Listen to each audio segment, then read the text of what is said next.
باقی اعمال میں ضعیف حدیث معتبر ہوتی، لیکن اس کے لیے چند شرطیں ہیں۔ ایک شرط یہ ہے کہ اس کے مقابلے میں کوئی قوی حدیث موجود نہ ہو، صحیح حدیث موجود نہ ہو۔ ایک شرط یہ ہے کہ ضعیف حدیث سے جو اصول ثابت ہو رہا ہے وہ شریعت کے اصولوں سے نہ ٹکراتا ہو۔ ایک شرط یہ ہے کہ اس کے ثبوت کا عقیدہ نہ رکھا جائے، تو پھر ضعیف احادیث پر عمل کرنے کی گنجائش ہے، بالخصوص جب امت نے اس کو قبول کیا ہو۔ ایک شبہ پیش کیا جاتا ہے کہ شب برات جو ہے یہ نام احادیث سے ثابت نہیں، قرآن مجید سے ثابت نہیں، لہذا اس کو شب برات کہنا ٹھیک نہیں، اور بعض لوگ سمجھتے ہیں کہ یہ نام شیعوں نے رکھا ہے۔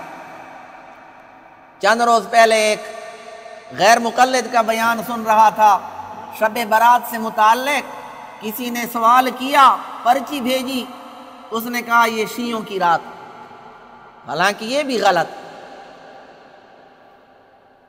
باقی رہی یہ بات کہ اس کا نام احادیث سے ثابت نہیں،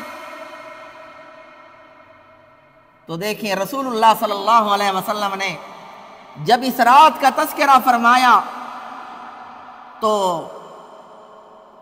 آپ نے فرمایا کہ یہ نصف شعبان یعنی 15ویں شعبان کی رات۔ اب شب تو فارسی کا لفظ ہے، شب فارسی میں رات کو کہتے ہیں،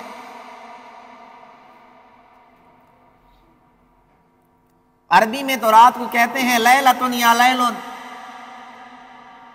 تو شب کہتے ہیں رات کو۔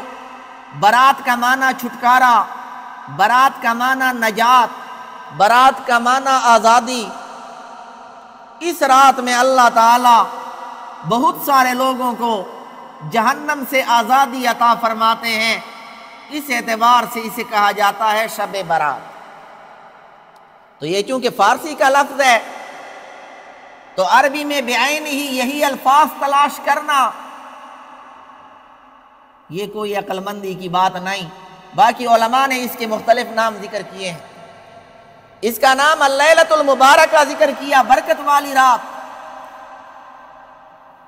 اس کا نام لیلۃ المغفرہ ذکر کیا، بخشش والی رات۔ مختلف نام اس کے ذکر کیے۔ اس کا نام لیلۃ البراءت بھی ذکر کیا ہے، برات والی رات۔ تو لوگوں کا یہ دعویٰ کہ یہ نام شیعوں نے رکھا ہے، اس دعوے پر ان کے پاس کوئی دلیل موجود نہیں کہ کس شیعہ نے یہ نام رکھا ہے اور کب رکھا۔